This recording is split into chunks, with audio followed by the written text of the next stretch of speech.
Hi hello ವೀಕ್ಷಕರೇ, welcome to simple Bhagya kitchen.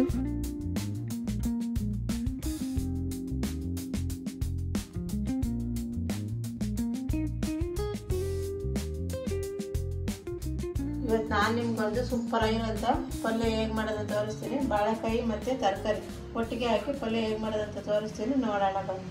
ಇವತ್ತು ನಾನು ತರಕಾರಿ ಪಲ್ಯ ಮಾಡೋದಕ್ಕೆ ನೋಡಿ, ತರಕಾರಿ ಎಲ್ಲ ಆಲ್ರೆಡಿ ಹಚ್ಚಿಟ್ಟಿದ್ಲು ಮಗಳು, ಹಂಗಾಗಿ ತೋರ್ಸೋಕ್ಕಾಗಿಲ್ಲ. ಒಂದೇ ಒಂದು ಬಾಳೆಕಾಯಿ ಇದೆ, ಬಾಳೆಕಾಯಿ ಮಾತ್ರ ನಾನು ತೋರಿಸ್ತಾ ಇದ್ದೀನಿ. ಇದಕ್ಕೆ ಬೀನ್ಸು, ಬಾಳೆಕಾಯಿ ಮತ್ತು ನೂಕಲ್ಲು ಹಾಕಿದ್ದಾಳೆ. ಮನೇಲಿ ಯಾವ ತರಕಾರಿ ಇತ್ತು ಆ ತರಕಾರಿನ ಹಚ್ಚಿ ರೆಡಿ ಮಾಡಿಟ್ಟಿದ್ದಾಳೆ.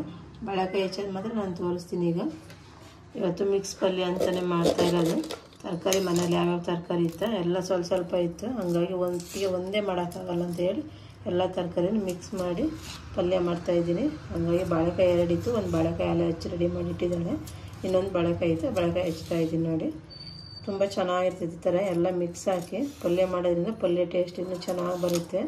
ಒಂದೊಂದೇ ಮಾಡಿದ್ರೆ ಸಪ್ರೇಟ್ ಮಾಡಿದ್ರೆ ಚೆನ್ನಾಗಿರುತ್ತೆ, ಈ ಥರ ಮಿಕ್ಸ್ ಹಾಕಿದ್ರೆ ಇನ್ನೂ ಚೆನ್ನಾಗಿರುತ್ತೆ.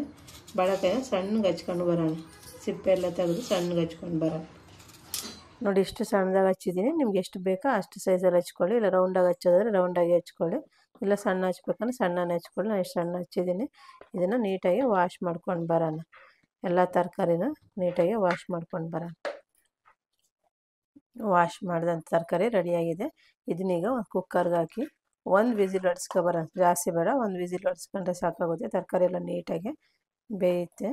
ತರಕಾರಿ ಎಷ್ಟು ಬೇಕೋ ಅಷ್ಟು ನೀರು ಹಾಕಿ ಬೇಯೋದಕ್ಕೆ ಒಂದು ವಿಸಿಲ್ ಹೊಡ್ಸ್ಕೊಬರೋಣ. ಜಾಸ್ತಿ ನೀರು ಹಾಕೋದು ಬೇಡ, ಸ್ವಲ್ಪ ನೀರು ಹಾಕ್ತೀನಿ, ಜಾಸ್ತಿ ಏನು ಹಾಕೋದು ಬೇಡ. ಇದ್ರ ಜೊತೆ ಸ್ವಲ್ಪ ಉಪ್ಪು ಹಾಕ್ತೀನಿ. ತರಕಾರಿಗೆ ಎಷ್ಟು ಬೇಕೋ ಅಷ್ಟು ಮಾತ್ರ ಉಪ್ಪು ಹಾಕೋಣ. ಆಮೇಲೆ ಬೇಕಾದ್ರೆ ಕಮ್ಮಿ ಇದ್ರೆ ಹಾಕ್ಕೋಬೋದು. ಒಂದು ಅರ್ಧ ಟೀ ಸ್ಪೂನಷ್ಟು ಉಪ್ಪು ಹಾಕ್ತಾಯಿದ್ದೀನಿ ನೋಡಿ. ಈಗ ಇದನ್ನು ಒಂದು ವಿಸಿಲ್ ಹೊಡ್ಸ್ಕೊಬರ್ತೀನಿ ನೋಡಿ. ಒಂದು ಸೈಡು ನಾನು ತರಕಾರಿ ಬೇಯಕ್ಕೆ ಇಟ್ಟಿದ್ದೀನಿ, ಇನ್ನೊಂದು ಸೈಡು ಹಾಗೆ ಒಗ್ಗರಣೆಗೆ ಇಟ್ಟಿದ್ದೀನಿ. ಈ ಥರ ಮಾಡಿದ್ರೆ ಬೇಗನೆ ಆಗುತ್ತೆ. ತರಕಾರಿ ಬೇಯೋಷ್ಟಕ್ಕೆ ನಾವು ಒಗ್ಗರಣೆ ಎಲ್ಲ ಹಾಕೊಂಡು ರೆಡಿ ಮಾಡಿಕೊಂಡ್ರೆ ಬೇಗ ಆಗುತ್ತೆ. ಅದಕ್ಕೋಸ್ಕರ ನಾನು ಒಂದು 100 ಗ್ರಾಮಷ್ಟು ಎಣ್ಣೆ ಹಾಕ್ತಾಯಿದ್ದೀನಿ. ಎಣ್ಣೆ ಬಿಸಿಯಾಗಿದೆ. ಒಂದು ಅರ್ಧ ಟೀ ಸ್ಪೂನಷ್ಟು ಸಾಸಿವೆ ಹಾಕ್ತಾಯಿದ್ದೀನಿ. ಹಾಗೆಯೇ ಒಂದೆರಡು ಲವಂಗ ಹಾಕ್ತಾಯಿದ್ದೀನಿ. ಇವತ್ತು ಬಾಳೆಕಾಯಿ ಎಲ್ಲ ತರಕಾರಿ ಮಿಕ್ಸ್ ಮಾಡೋದ್ರಿಂದ ಮಸಾಲೆ ಇಟ್ಟು ನಾನು ಪಲ್ಯ ಮಾಡ್ತಾಯಿದ್ದೀನಿ. 4-5 ಲವಂಗ ಹಾಕ್ತಿದ್ದೀನಿ. ಹಾಗೆ ಒಂದು 2 ಪೀಸಷ್ಟು ಚಕ್ಕೆನ ಹಾಕ್ತಾಯಿದ್ದೀನಿ. ಒಂದು 2 ಪೀಸ್ ಚಕ್ಕೆ. ಇದಕ್ಕೆ ನಾನೀಗ ನೋಡಿ ಒಂದು 6 ಈರುಳ್ಳಿನ ಸಣ್ಣದಾಗಿ ಉದ್ದಕ್ಕೆ ಹಚ್ಚಿಟ್ಕೊಂಡಿದ್ದೆ. ಈರುಳ್ಳಿ ಹಾಕ್ತಾಯಿದ್ದೀನಿ. ಈರುಳ್ಳಿ ಸ್ಮೆಲ್ ಆಗಿದೆ. ಮಾಡಿ 1 ಟೀ ಸ್ಪೂನಷ್ಟು ಶುಂಠಿ ಬೆಳ್ಳುಳ್ಳಿ ಪೇಸ್ಟ್ ಹಾಕ್ತಾಯಿದ್ದೀನಿ. ಈ ಬೆಳ್ಳುಳ್ಳಿ ಇದ್ದರೆ ಬರೀ ಬೆಳ್ಳುಳ್ಳಿನೇ ಜಜ್ಕೊಂಡಾದ್ರೂ ಹಾಕ್ಕೊಳ್ಳಿ. ನಾನು ಶುಂಠಿ ಬೆಳ್ಳುಳ್ಳಿ ಪೇಸ್ಟ್ ಇತ್ತು, ಅದನ್ನು ಹಾಕ್ತಾಯಿದ್ದೀನಿ. ಹಾಗೆಯೇ ಸ್ವಲ್ಪ ಹಸಿ ಕರಿಬೇವು ಹಾಕ್ತಾಯಿದ್ದೀನಿ ನೋಡಿ. ಎಲ್ಲ ಹಾಕ್ಬಿಟ್ಟು ಚೆನ್ನಾಗಿ ಒಂದ್ಸಲಿ ಮಿಕ್ಸ್ ಮಾಡೋಣ. ಈರುಳ್ಳಿ ಚೆನ್ನಾಗೆಲ್ಲ ಫ್ರೈ ಆಗಿದೆ. ಇದಕ್ಕೆ ನಾನೀಗ ಒಂದು 3 ಟೊಮೆಟೊನ ಉದ್ದಕ್ಕೆ ಹಚ್ಚಿಟ್ಕೊಂಡಿದ್ದೆ, ಆ ಟೊಮೆಟೊ ಹಾಕ್ತಾಯಿದ್ದೀನಿ. ಟೊಮೆಟೊ ಚೆನ್ನಾಗಿ ಸಾಫ್ಟಾಗೋವರೆಗೂ ಬೇಯಿಸಿ ಚೆನ್ನಾಗಿರುತ್ತೆ. ಎಣ್ಣೆಗೆ ಫುಲ್ಲು ಸಾಫ್ಟಾಗಿ ಟೊಮೆಟೊ ಚೆನ್ನಾಗಿರ್ತದೆ. ಹಾಗಾಗಿ ಒಂದು 2 ನಿಮಿಷ ಹಾಗೆ ಬೇಯಲಿ. ಟೊಮೆಟೊ ಎಲ್ಲ ಸಾಫ್ಟಾಗಿ ಬೆಂದಿದೆ. ಈಗ ನಾನು ಖಾರಕ್ಕೆ ಎಷ್ಟು ಬೇಕಾ ಅಷ್ಟು ಖಾರದ ಪುಡಿ ಹಾಕ್ತಾಯಿದ್ದೀನಿ. 1 ಸ್ಪೂನ್ ಅಷ್ಟು ಹಾಕ್ತಾಯಿದ್ದೀನಿ ನೋಡಿ. ನಾನು ಅಷ್ಟೇ ಸಾಕಾಗುತ್ತೆ ಇವತ್ತು ನಾನು ಪಲ್ಯ ಮಾಡೋದಕ್ಕೆ. ಅದ್ರ ಜೊತೆ ನಾನು ಸ್ವಲ್ಪ ಧನಿಯಾ ಪುಡಿನೂ ಹಾಕ್ತಾಯಿದ್ದೀನಿ. ಅದು ಅಷ್ಟೇ 1 ಸ್ಪೂನಷ್ಟು ಧನಿಯಾ ಪುಡಿ ಹಾಕ್ತಾಯಿದ್ದೀನಿ. ಜಾಸ್ತಿ ಮಸಾಲೆ ಇರ್ತಾಯಿಲ್ಲ, ಹಂಗಾಗಿ 1 ಸ್ಪೂನಷ್ಟು ಹಾಕ್ತಾಯಿದ್ದೀನಿ. ಸ್ವಲ್ಪ ಅರಿಶಿನ ಪುಡಿ, ಒಂದು ಚಿಟಿಕೆಯಷ್ಟು ಅರಿಶಿನ ಪುಡಿ ಹಾಕೋಣ. ಹಾಗೆ ಸ್ವಲ್ಪ ಗರಂ ಮಸಾಲ ಹಾಕೋಣ. ಒಂದು ಅರ್ಧ ಸ್ಪೂನಷ್ಟು ಗರಂ ಮಸಾಲ ಹಾಕ್ತಿದ್ದೀನಿ. ಎಲ್ಲ ಹಾಕಿದ ಮೇಲೆ ನೀಟಾಗಿ ಮಿಕ್ಸ್ ಮಾಡೋಣ.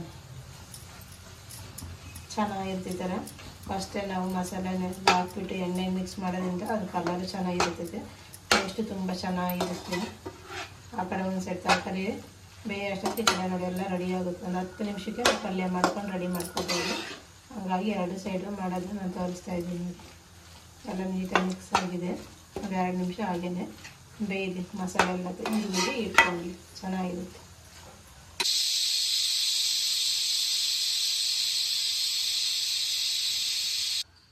ನೋಡಿ, ಒಂದು ವಿಸಿಲಾಗಿ ಏರೆಲ್ಲ ಹೋಗಿದೆ. ಈಗ ಕುಕ್ಕರ್ನಲ್ಲಿ ಓಪನ್ ಮಾಡ್ತಾಯಿದ್ದೀನಿ. ಒಂದೇ ವಿಸಿಲ್ ಹೊಡ್ಸ್ಕೊಂಡಿರೋದು ನಾನು ತರಕಾರಿನ ಸಾಕಾಗುತ್ತೆ. 1 ವಿಸಿಲ್ ಹೊಡ್ಸ್ಕೊಂಡ್ರೆ ಸಾಕಾಗುತ್ತೆ. ಇದರಲ್ಲಿ ಜಾಸ್ತಿ ನೀರಿಲ್ಲ, ತರಕಾರಿ ಎಷ್ಟು ಬೇಕೋ ಅಷ್ಟು ನೀರು ಮಾತ್ರ ಹಾಕಿದೆ.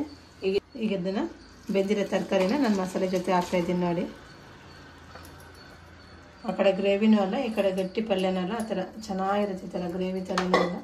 ಮತ್ತು ಜಾಸ್ತಿ ನೀರು ಹಾಕೋದು ಬೇಡ, ಜಾಸ್ತಿ ತೀರಾ ಗಟ್ಟಿನೂ ಬೇಡ. ಈ ಥರ ಮಾಡಿದರೆ ತುಂಬ ಚೆನ್ನಾಗಿ ಚಪಾತಿಗೆ, ಪೂರಿಗೆ, ದೋಸೆಗೆ ತುಂಬ ಚೆನ್ನಾಗಿರುತ್ತೆ. ಮತ್ತು ಸೈಡಲ್ಲಿ ರೈಸ್ ಎಲ್ಲ ಮಾಡಿದಾಗ ಸೈಡಲ್ಲೂ ಈ ಥರ ಪಲ್ಯ ಮಾಡ್ಕೊಂಡು ತಿಂತಾಯಿದ್ರೆ ತುಂಬ ಟೇಸ್ಟಿಯಾಗಿರುತ್ತೆ. ಅದೇ ಮಕ್ಳಿಗೂ ಅಷ್ಟೇ ತರಕಾರಿ ಕೊಟ್ಟಂಗೂ ಆಗುತ್ತೆ. ನಾವು ಹಾಗಾಗಿ ಮನೇಲಿ ಏನು ತರಕಾರಿ ಇರುತ್ತೆ ಅದನ್ನು ಬಳಸ್ಕೊಂಡು ತರಕಾರಿ ಪಲ್ಯ ಮಾಡ್ತಾಯಿದ್ರೆ ತುಂಬ ಚೆನ್ನಾಗಿರುತ್ತೆ. ಅವಾಗ ನಾನು ತರಕಾರಿ ಬೇಯೋದಕ್ಕೂ ಉಪ್ಪು ಹಾಕಿದ್ದೆ. ಸ್ವಲ್ಪ ಉಪ್ಪು ಕಮ್ಮಿ ಐತೆ ಅನಿಸುತ್ತೆ, ಹಂಗಾಗಿ ಸ್ವಲ್ಪ ಉಪ್ಪು ಹಾಕ್ತಿದ್ದೀನಿ. ಉಪ್ಪು ಹಾಕಿ ನೋಡಿ ಒಂದು 5 ನಿಮಿಷ ಹಾಗೆ ಬೇಯಿಸೋಕೆ ಬಿಟ್ಬಿಡೋಣ. 5 ನಿಮಿಷ ಆಗಿರುತ್ತೆ, ತರಕಾರಿ ಎಲ್ಲ ನೀಟಾಗಿ ಬೆಂದಿರುತ್ತೆ. ನೋಡಿ ಎಷ್ಟು ಚೆನ್ನಾಗಿ ಕಾಣ್ತಾ ಇದೆ ಅಂತ. ಸೂಪರಾಗಿ ಪಲ್ಯ ರೆಡಿ ಆಯಿತು.